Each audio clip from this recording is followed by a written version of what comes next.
Cher manager, bonjour. Je suis Julien Godefroy, consultant et formateur en management. Pour progresser facilement dans votre management, je vous invite tout de suite à télécharger gratuitement mon e-book de plus de 40 conseils pour engager vos équipes.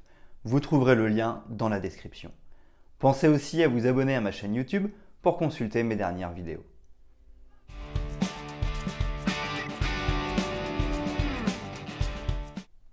L'esprit d'équipe en entreprise, c'est lorsque chaque membre d'une équipe agit de manière conjointe dans la recherche de l'intérêt commun et non individuel. Ainsi, un manager souhaitant mobiliser ses équipes à travers le projet d'entreprise ou simplement un objectif commun va vouloir mettre en œuvre un travail d'équipe. Travailler en équipe demande du temps pour être mis en œuvre. Pourtant, le jeu en vaut la chandelle. En effet, développer l'esprit d'équipe, c'est développer la cohésion d'équipe. Fédérer une équipe, c'est réduire l'absentéisme et le turnover. En effet, les équipes se sentent bien et s'attachent au groupe et à l'entreprise. C'est aussi une meilleure productivité et efficacité. Parce que le groupe vit bien, chaque collaborateur se sent mieux. Les équipes travaillent plus vite et mieux. Ils peuvent aussi s'entraider pour résoudre mieux et plus rapidement les problèmes ou innover. Enfin, l'entreprise peut ainsi atteindre ses objectifs et se développer plus rapidement. Pourtant, tout n'est pas simple. En effet, nous avons tous des objectifs individuels, nous pouvons donc être amenés à penser à nous avant de penser aux autres et au groupe. De plus, chacun peut avoir sa propre perception de l'esprit d'équipe en entreprise. Par exemple, une personne va prendre une initiative. Elle le fait parce qu'elle pense que cela est bénéfique pour le groupe et le projet commun.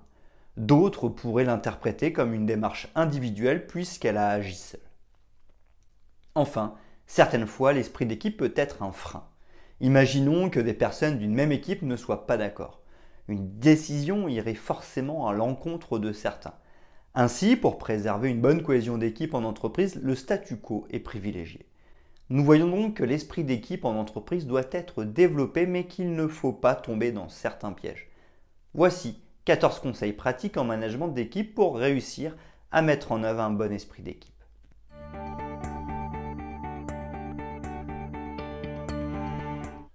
Premièrement, être exemplaire.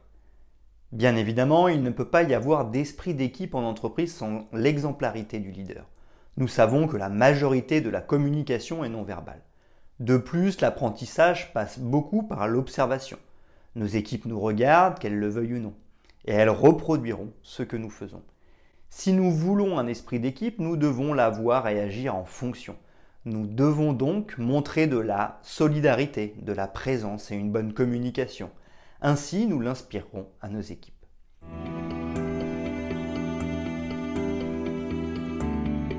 Deuxièmement, être vigilant aux égos de chacun.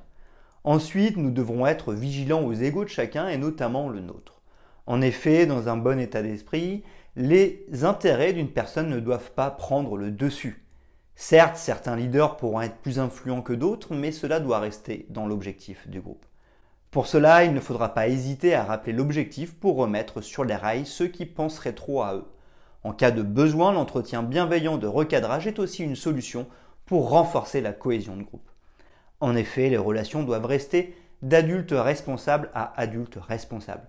C'est ce que nous appelons les relations plus-plus. Tout le monde est gagnant sur tout le groupe. Des égos trop forts créeraient des déséquilibres et basculeraient la relation vers du moins plus ou plus moins.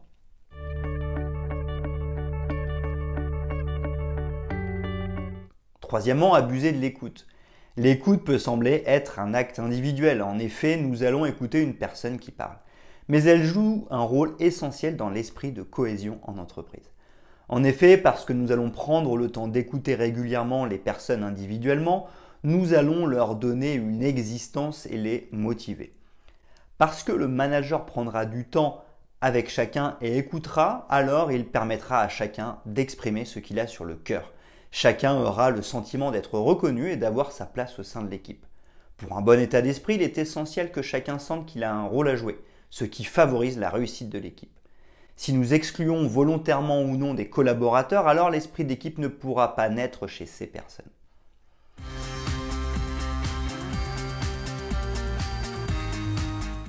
Quatrièmement, ne pas rater l'intégration. L'esprit d'équipe en entreprise commence lors de son intégration. En effet, c'est à ce moment qu'il est le plus réceptif pour apprendre les codes de conduite dans la nouvelle entreprise qu'il vient d'intégrer. C'est donc le moment de lui expliquer les valeurs et la manière dont elles sont mises en œuvre pour maintenir la cohésion. Nous pourrons aussi lui faire ressentir les valeurs du groupe à travers un accueil chaleureux où chacun sera présent et prendra le temps de faire connaissance. Un cadeau personnalisé mais aussi symbolique de l'esprit d'équipe permettra de marquer sa mémoire et assurera une meilleure cohésion.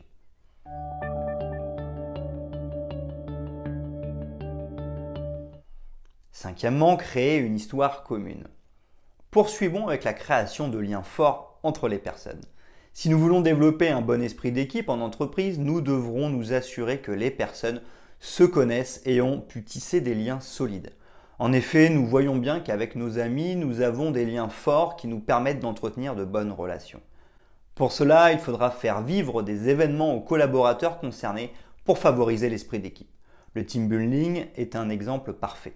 Il permet à chacun de vivre des émotions et des ressentis à travers un sport, un jeu ou encore une problématique. Une soirée entre collègues peut tout à fait jouer ce rôle. L'important est de passer du temps ensemble pour apprendre à se connaître et se créer des souvenirs en commun.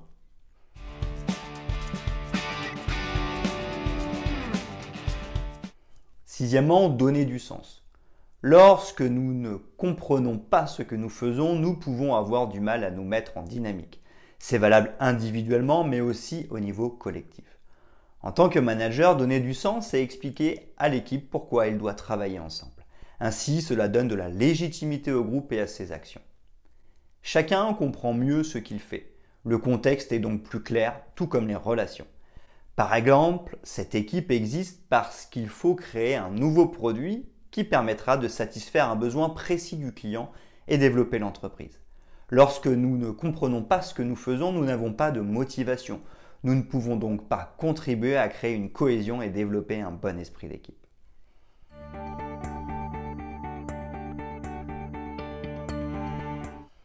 Septièmement, définir les valeurs ensemble. Il faudra aussi être en mesure de définir ce que nous entendons par esprit d'équipe ainsi que ses règles. Personnellement, je pense que les valeurs de l'équipe jouent ce rôle. En effet, si je définis la solidarité comme étant une valeur essentielle de l'esprit d'équipe, alors je définis l'état d'esprit de mon groupe. Mais il faudra aussi définir comment nous souhaitons voir cette solidarité en place. Par exemple, nous pourrons définir que tous les matins, nous ferons un briefing ensemble. Si l'un d'entre nous bloque sur un sujet, alors tout le monde devra l'aider. Personne ne pourra commencer son travail sans cela. Ainsi, cette valeur a été illustrée. Ensuite, l'idéal est de faire co-construire ces valeurs. Il faudra regrouper tous les collaborateurs de l'équipe pour leur demander quelles sont les valeurs qui leur semblent essentielles. Ensuite, ils devront se mettre d'accord pour n'en retenir que certaines. Enfin, ils illustreront précisément ce que cela signifie. Ainsi, chacun sera pleinement impliqué dans le respect des règles et valeurs communes.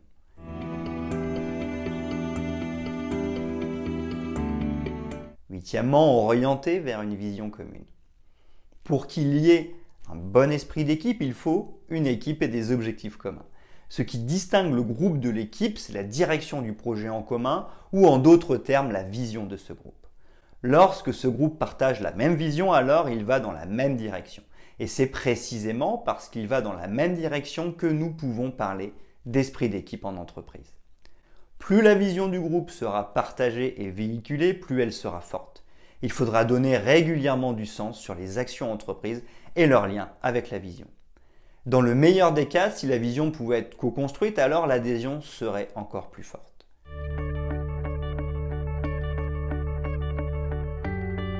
Neuvièmement, ne pas faire d'individuel en collectif. Cet outil est essentiel pour un bon état d'esprit du groupe. En effet, comme nous l'avons vu, les relations doivent être d'adultes responsables vers des adultes responsables, soit plus.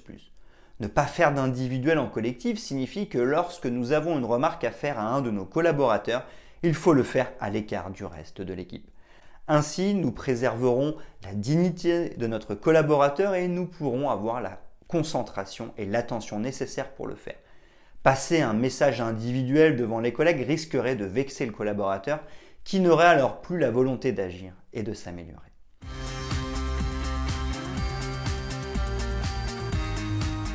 Dixièmement, bien communiquer. Bien communiquer est évidemment très important pour l'esprit d'équipe. Cependant, qu'est-ce que cela signifie? Un protocole a été conçu dans ce sens. Il s'agit du protocole de communication non violente.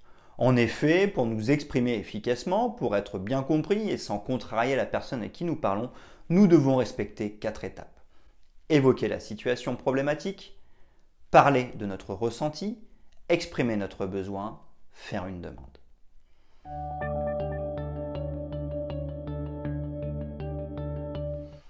Onzièmement, gérer les conflits. Avec le protocole de communication non violente, nous venons de faire une transition avec la gestion des conflits. En effet, ce protocole permet une meilleure communication. Il permet donc de limiter les conflits liés aux incompréhensions.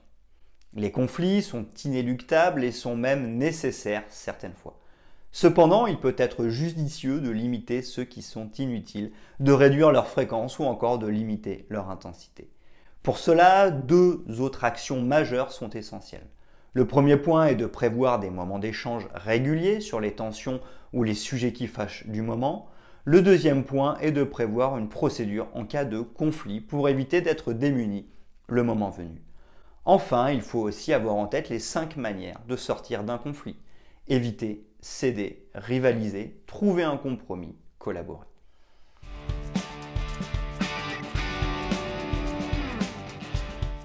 12e, utiliser l'intelligence émotionnelle. Développer un bon esprit d'équipe en entreprise, c'est aussi aller loin dans les relations. Parler des événements qui surviennent ou qui nous sont arrivés est une chose, parler de nos ressentis en est une autre. En effet, exprimer l'émotion que nous avons vécue par rapport aux événements qui surviennent, c'est en dire un peu plus sur qui nous sommes et comment nous vivons le monde extérieur. De plus, cela nous connecte aux autres. Nous ne vivons pas forcément les mêmes émotions pour les mêmes événements. Cependant, nous avons tous les mêmes émotions. Nous pouvons donc comprendre l'autre facilement. C'est ainsi que fonctionne l'intelligence émotionnelle au travail. Être capable d'exprimer ses émotions et de recevoir celles présentes chez les autres. Ainsi, nous nous comprenons mieux et créons des liens plus forts.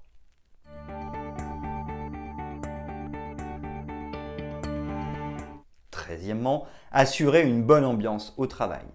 La bonne ambiance au travail permettra de donner de la sérénité, de la motivation et de la confiance aux équipes. Elles auront envie de venir travailler et de maintenir en place ce bon esprit d'équipe. Pour cela, le management bienveillant permettra de donner de la confiance. L'idée n'est pas d'éviter de dire les choses qui fâchent, mais plutôt de mettre les formes pour préserver la dignité de chacun. Ensuite, il faudra œuvrer sur l'environnement de travail. En effet, des locaux chaleureux permettront à chacun de se sentir bien. Si les équipes peuvent participer à l'organisation de cet espace ou à la décoration, elles en seront encore plus satisfaites.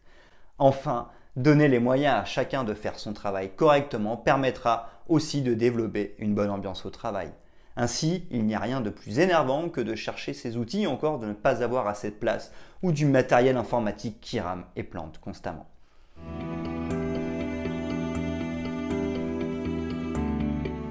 14e, mettre en œuvre le management participatif. Pour terminer, mettre en œuvre un esprit d'équipe en entreprise, c'est de manière générale utiliser le management participatif.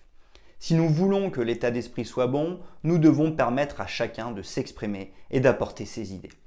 4 clés sont incontournables pour cela.